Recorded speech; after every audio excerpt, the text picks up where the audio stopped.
नाज़रीन programme Hyderabad times सां गॾु आहियां जो मेज़बान ज़फ़र हिकिड़ो। अॼु असीं हैदराबाद टाइम्स प्रोग्राम में ॻाल्हि ॿोल कंदासीं सिंधी ॿोली जे बाख़्तियार इदारे जे तरफ़ां हिकिड़ी वॾी कॉन्फ्रेंस मुनक़िद कई वई आहे जंहिंजो उनवान रखियो वियो आहे सिंधी ॿोलीअ ते ॿिनि ॿोलियुनि जा पवंदड़ असर। अहिड़े क़िस्म जो जेको ही मुख़्तलिफ़ उनवाननि हेठि सिंधी ॿोलीअ जे सिंधी अल्फ़ाबेट जे हवाले सां लैंग्वेज अथॉरिटी कमु करे रही आहे। उन कम खे अॻिते वधाईंदे अहिड़े क़िस्म जूं कॉन्फ्रेंसूं ऐं अहिड़े क़िस्म जो जेके मुख़्तलिफ़ माण्हू ॿोलीअ ते कमु करे रहिया आहिनि उन्हनि जूं तजवीज़ूं उन्हनि जा राया इहो हिकिड़ो सुठो सौण आहे। ऐं लैंग्वेज अथॉरिटी जे तरफ़ां जेको ही मुख़्तलिफ़ हवालनि सां कॉन्फ्रेंसूं न सिर्फ़ु हैदराबाद पर कराचीअ ताईं सिंध जे ॿियनि मुख़्तलिफ़ शहरनि ताईं कॉन्फ्रेंसूं मुनक़िद करे सिंधी ॿोली खे हथी वठण लाइ जेको कमु शुरू कयो वियो आहे उन कम जे हवाले सां बि ॻाल्हि ॿोल कंदासीं। ऐं हिन जेको सिंधी ॿोलीअ ते ॿिनि ॿोलियुनि जा पवंदड़ असर इन हवाले सां बि ॻाल्हि ॿोल कंदासीं। असां सां अथॉरिटी जो चेयरमैन डॉक्टर इसाक़ समेजो साहब मौजूदु आहे, उन सां ॻाल्हि ॿोल कयूं था। अॼोकी जेका ही कॉन्फ्रेंस आहे केतिरा सिंधी ॿोलीअ ते ॿिनि ॿोलियुनि जा असर पिया आहिनि ऐं इहो छा पॉज़िटिव आहे नेगेटिव आहे या इन ते कंट्रोल थियणु घुरिजे त सिंधी ॿोली ते ॿिनि ॿोलियुनि जा असर न पवनि। ॾिसो जेका अॼोकी कॉन्फ्रेंस आहे उनजो बुनियादी मौज़ू इहो आहे त सिंधी ॿोली ॿियनि मुख़्तलिफ़ ॿोलियुनि जीअं अरबी आहे, फ़ारसी आहे, हिंदी आहे, संस्कृत आहे, उन्हनि ॿोलियुनि सां मुख़्तलिफ़ तारीख़ी दौरनि में राब्ते में आई आहे। ऐं उन राब्ते जे नतीजे में हुन के लफ़्ज़ के आवाज़ जुमिलनि जी जोड़जक या ग्रामेटिकल के पोज़ीशन्स उन्हनि ॿोलियुनि खे ॾिनियूं आहिनि ऐं के उन्हनि खां वरितियूं आहिनि। हाणे जेको हिन कॉन्फ्रेंस जो ॿियो भाङो आहे त सिंधी ॿोली जा ॿियनि ॿोलियुनि ते कहिड़ा असर आहिनि उहो असां बाद में कंदासीं। हीअ छो त पहिरियों मरहलो आहे, इन में असां सम्झणु चाहियूं था त सिंधी ॿोली ज़रा ख़िला में त वजूद कोन थी रखे, न ई को समुंड जे तरे में थी रहे। सिंधी ॿोली समाज में रहे थी, माण्हुनि में रहे थी ऐं जीअं जीअं उहा ॿियनि ॿोलियुनि ॻाल्हाईंदड़नि सां राब्ते में ईंदी तीअं तीअं उहे नवां लफ़्ज़, नवां उचार, नयूं मानाऊं अख़ज़ कंदी, अख़्तियार कंदी। ऐं इहो हिकिड़ो फितरी आहे। अंग्रेज़ी ॿोली ॾिसो तव्हां हर साल हज़ारे नवां लफ़्ज़ अपनाए रही आहे। तव्हां रुॻो डिक्शनरी खणो ऑक्सफोर्ड जी त उन में केतिरा ई लफ़्ज़ अहिड़ा आहिनि जेके तव्हांजा ॿुधल आहिनि। मिसाल बाज़ार लफ़्ज़ अरबी जो आहे पर हाणे उहो तव्हांखे ऑक्सफोर्ड जी डिक्शनरी में मिलंदो। समोसो लफ़्ज़ बरे सगीर जो आहे पर उहो तव्हांखे ऑक्सफोर्ड जी डिक्शनरी में मिलंदो, छो त हुननि वटि उहा शइ थिए ई नथी। इन करे सिंधीअ में बि केतिरा ई लफ़्ज़ अहिड़ा आहिनि जेके असां वटि ॿियनि ॿोलियुनि मां आया। सिंधी ॿोलीअ में केतिरियूं शयूं अहिड़ियूं आहिनि जेके असां वटि आयूं त असां उनखे सम्झणु चाहियूं था, पंहिंजे शागिर्द, पंहिंजे आलिम, पंहिंजे ॿोली जे माहिर सां वंडणु चाहियूं था त असांजी ॿोली जो तारीख़ी सफ़र कीअं रहियो आहे।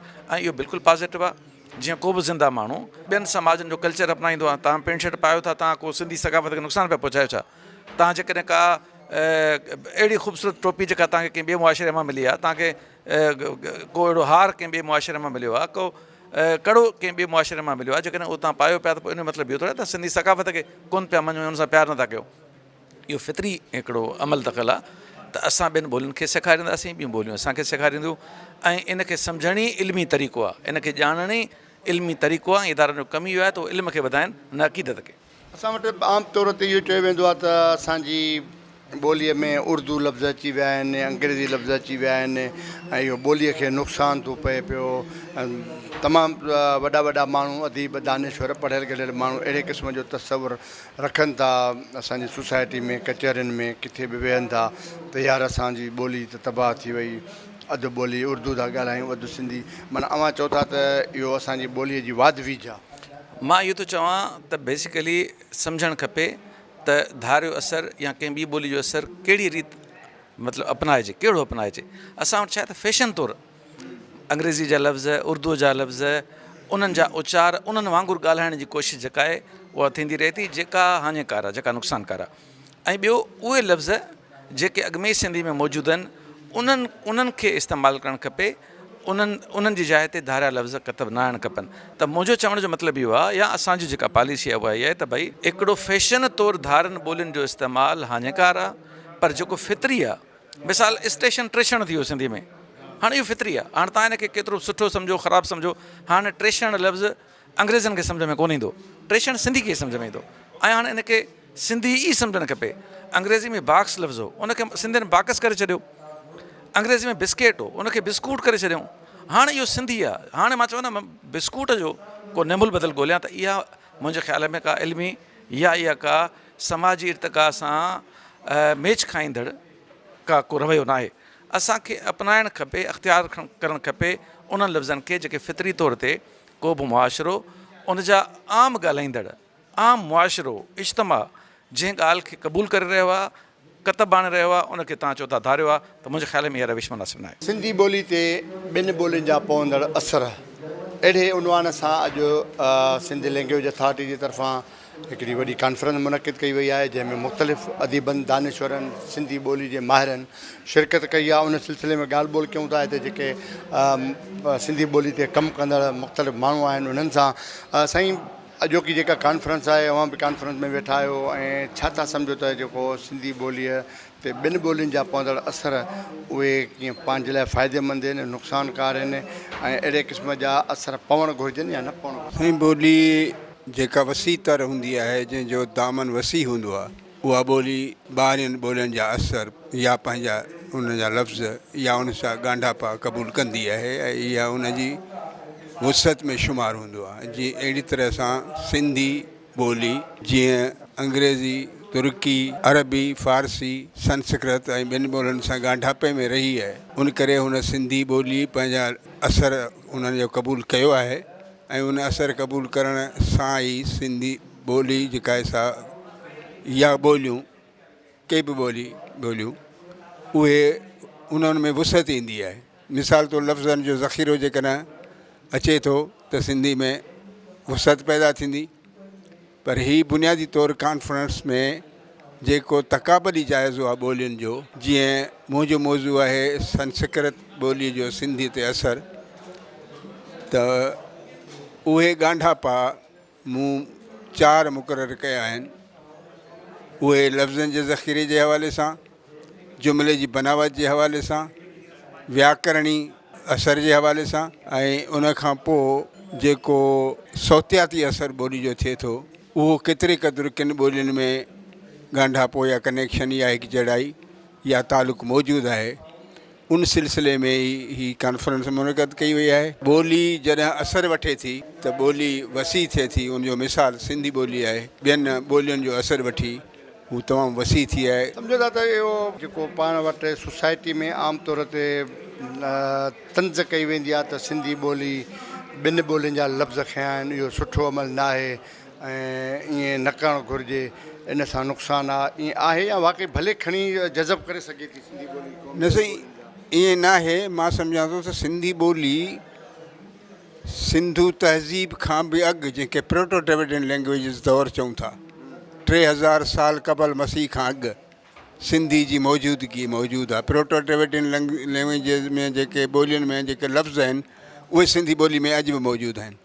दरावड़ी दौरु, जंहिंखे 3300 क़बल मसीह खां 1900 क़बल मसीह सां चऊं था, उन सिंधू तहज़ीब जो दौरु आहे। उन सिंधू तहज़ीब जे दौर जे ॿोलियुनि जा लफ़्ज़ सिंधीअ में मौजूदु आहिनि।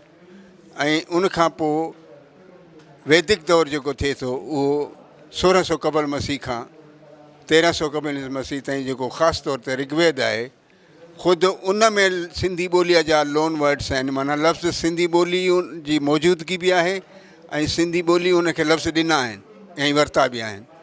त इहा तज़हीक न आहे, इहा घटिताई न आहे, पर सिंधी ॿोली जॾहिं संस्कृत लफ़्ज़ जंहिंखे वॾी ॿोली सम्झी वञे थी, जॾहिं अंग्रेज़ी वॾी ॿोली सम्झी वञे त उनमें केतिरा लैटिन लफ़्ज़ मौजूदु आहिनि, उनमें का घटिताई न आहे। कंहिं बि ॿोली जी जेका आहे सा वुसत ई ॿियनि ॿोलियुनि जा लफ़्ज़ जेका आहिनि से पाण वटि टिकाए थी, या उन जे व्याकरणी उसूलनि खे पाण वटि टिकाए थी, पंहिंजो करे थी, त इन में मां सम्झां थो त इहा घटिताई न आहे, इहा ॿोलीअ जी वुसत आहे। सिंधी ॿोली ते ॿिनि ॿोलियुनि जा पवंदड़ असर कॉन्फ्रेंस जेको आहे सो हिते हले पई सिंधी लैंग्वेज अथॉरिटी जे पारां। साईं, अॼु जेको ही कॉन्फ्रेंस मुनक़िद कई वई आहे, उन में जेको आहे सो सिंधी ॿोलीअ ते पवंदड़ ॿिनि ॿोलियुनि जा असर, ऐं ॾिठो ईअं वियो आहे त काफ़ी असर सिंधी ॿोलीअ ते ॿिनि ॿोलियुनि जा अची पिया आहिनि। ऐं छा था सम्झो त इहो पंहिंजे लाइ फ़ाइदो आहे, नुक़सानकार आहे, ऐं ॿोलियूं जज़ब थियणु घुरिजनि या न थियणु घुरिजनि? जीअं पाण संस्कृत सिंधी ॿोलीअ जो पंहिंजो हिसो आहे, उन मां बि असांजा लफ़्ज़ आहिनि, केतिरो असरु पियो आहे ऐं जेकॾहिं पवे थो त फ़ाइदेमंद आहे या नुक़सानु? मां काफ़ी वक़्त खां वठी ॿोलीअ ते कमु कंदो रहियो आहियां। सिंधी ॿोलीअ ते, सिंधी अल्फ़ाबेट ते, सिंधी ग्रामर ते, सिंधी ॿोली जी जोड़जक ते कमु कंदो रहियो आहियां। हाणे हक़ीक़त इहा आहे, जेकॾहिं वसी तनाज़ुर में ॾिसंदासीं त ॻाल्हि ई ग़लति आहे। सर जॉन मार्शल किताबु लिखियो आहे तमामु वॾो 3 जुल्दनि में मुंड जे दड़े में जेके शयूं मिलियूं उन्हनि जे बारे में, ठीकु आहे। उन में 4 मज़मून आहिनि सिंधी ॿोलीअ जे क़दामत ते। उन में हिकिड़ो स्कॉलर आहे S Langdon, professor S Langdon. Sindhi Gujarati जो तमामु वॾो हिकिड़ो स्कॉलर आहे, वर्ल्ड स्कॉलर सुनेती कुमार चैटर्जी।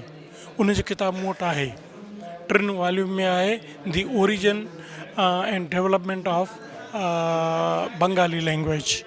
वॾो शानदार शाहकार किताब। उन में साफ़ लिखियो आहे 1 जुल्द में त सिंधी ॿोली जी स्क्रिप्ट जेका आहे उहो ब्रह्मी मां वरितल आहे। हाणे ॻाल्हि इहा आहे त लिखणु ईअं घुरिबो हो, चवणु असांखे ईअं घुरिबो हो त सिंधी ॿोलीअ ऐं ॿियनि ॿोलियुनि जा असरी असर हम असर दौर असर जेके थींदा आहिनि उहे रुॻो जेके लफ़्ज़ अचनि था न ॿियनि ॿोलियुनि जा, इहे इट्स नेचुरल, इहे कुदरती फितरती आहे। अरबी जा बि आहिनि, फारसी जा बि आहिनि, लातिनी जा बि आहिनि, हिंदी जा बि आहिनि, संस्कृत जा आहिनि, तामिल जा आहिनि, खोड़ सारा लफ़्ज़ इहे रेल मेल में अचनि था। असरु कॾहिं थींदो आहे, हिकिड़े चइबो आहे सर्फ़ी असरु, ॿिए खे चइबो आहे नहवी असरु। सर्फ़ी असरु, नहवी असरु, ठीकु आहे। जीअं हाणे मिसाल ॻाल्हि असां था लिखूं, मां सूप खावां थो, मां पाणी पियां थो, पर इहे सभु ॿोलियूं ईअं नथियूं लिखनि। पाणी में पियूं था, पाणी में पियूं था, त हिते पाणी अॻ में अचे मां पोइ अची वियुसि। इहा स्ट्रक्चरल लैंग्वेज में जेका फ़र्क़ु आहे न, इहो वॾो आहे। अहिड़ो असरु सिंधी ॿोली ते न पियो आहे। सिंधी ॿोली अञा ताईं क़ाइमु दाइमु आहे। अरबी जे एतिरे असर जे बावजूदि, जेको आमतौर ते इहो चवनि था साईं सिंधी ॿोलीअ ते अरबी जो अहिड़ो असरु आहे ई कोन जेको स्ट्रक्चरल चेंज आणे। नहव ते जे करे सेंटेक्स उनखे चइबो आहे, ऐं सर्फ़ियात खे मार्फोलॉजिकल या सेंस उन जे मुताबिक़ को असरु पवंदो हुजे। सेंटेक्स अलॻि शइ आहे, इन ते को बि असरु कोन्हे। लफ़्ज़ त खोड़ आहिनि, लफ़्ज़ खोड़ आहिनि।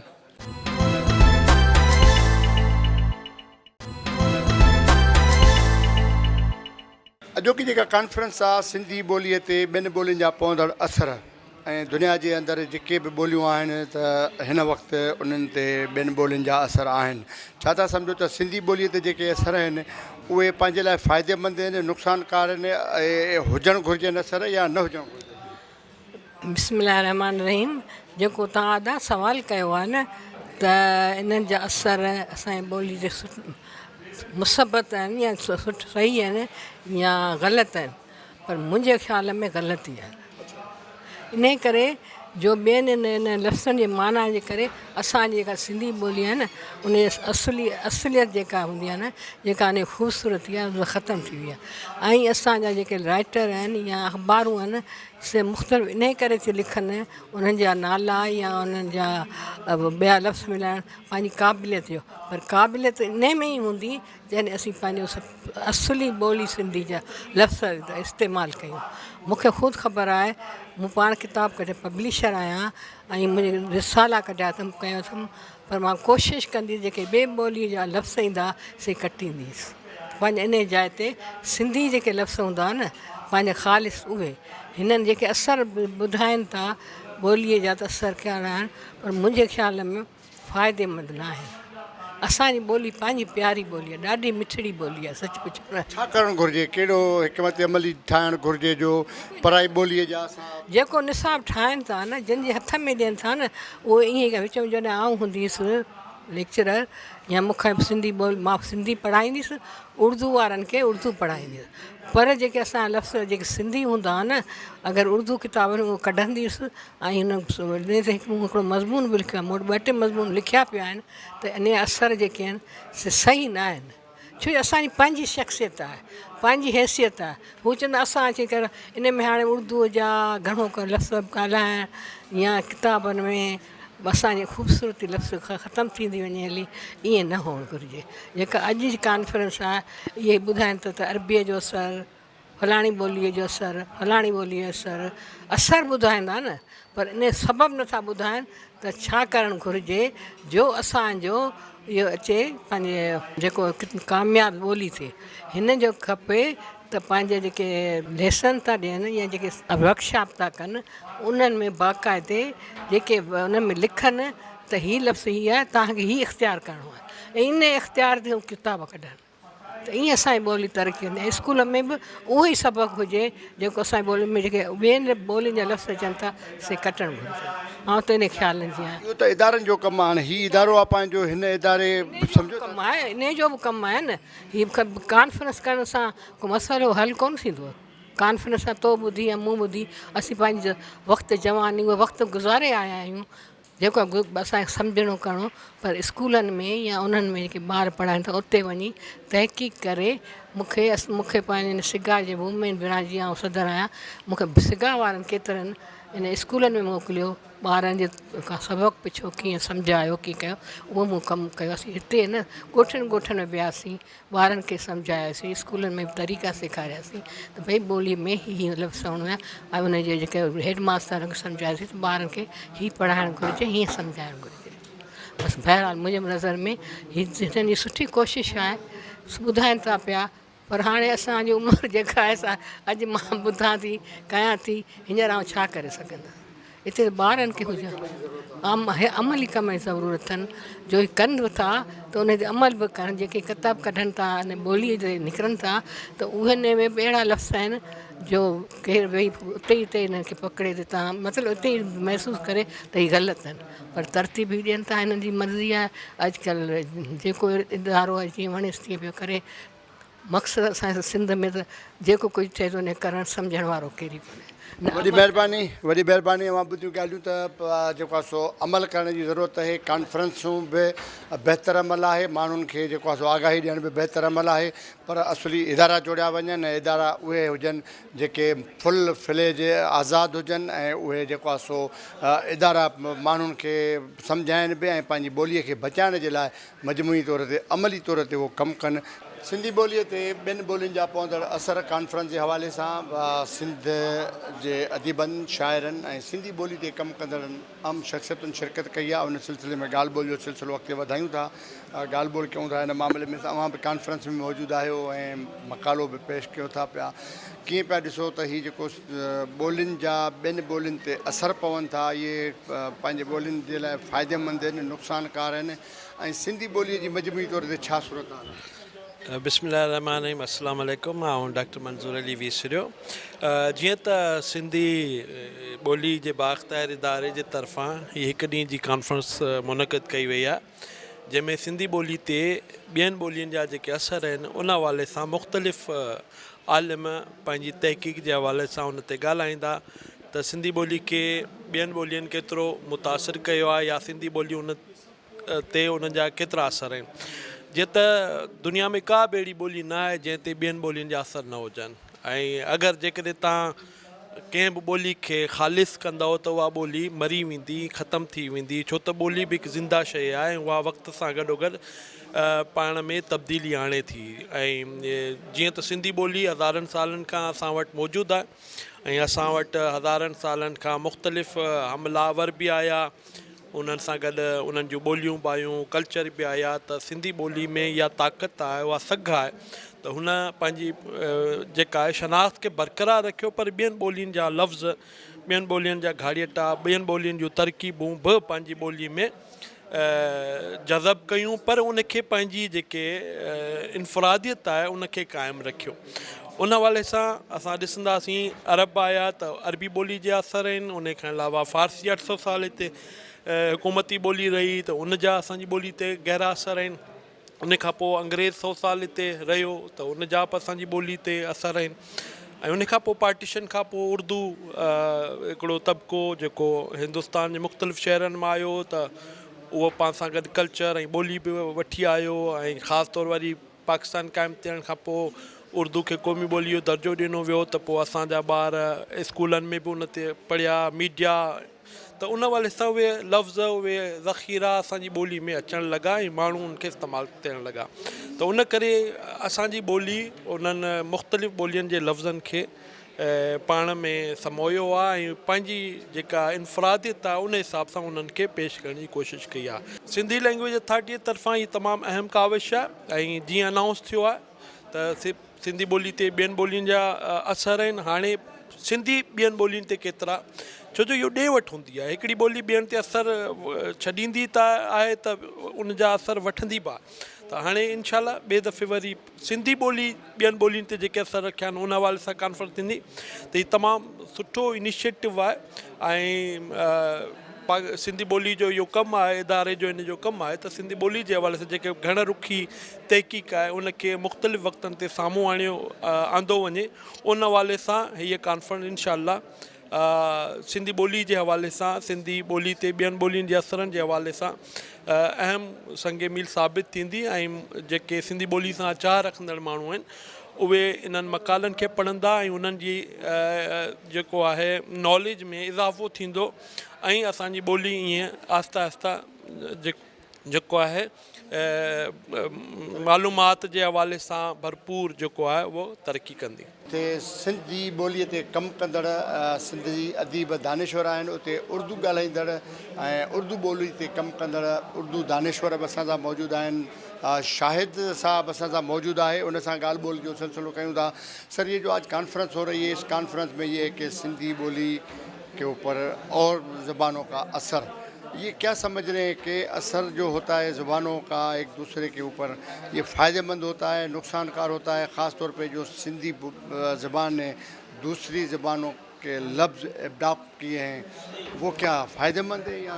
देखिए, दुनिया में कोई भी ज़बान जो होती है वो अपने ज़ख़ीरा अल्फाज से पहचानी जाती है। दुनिया में दो तरह की ज़बानें होती हैं, एक तो खालिस ज़बान होती है जिसमें दूसरी ज़बानों की आमेज़िश कम होती है, और दूसरी ज़बानें वो होती हैं जिनमें दूसरी ज़बानों के असरात बहुत ज़्यादा होते हैं।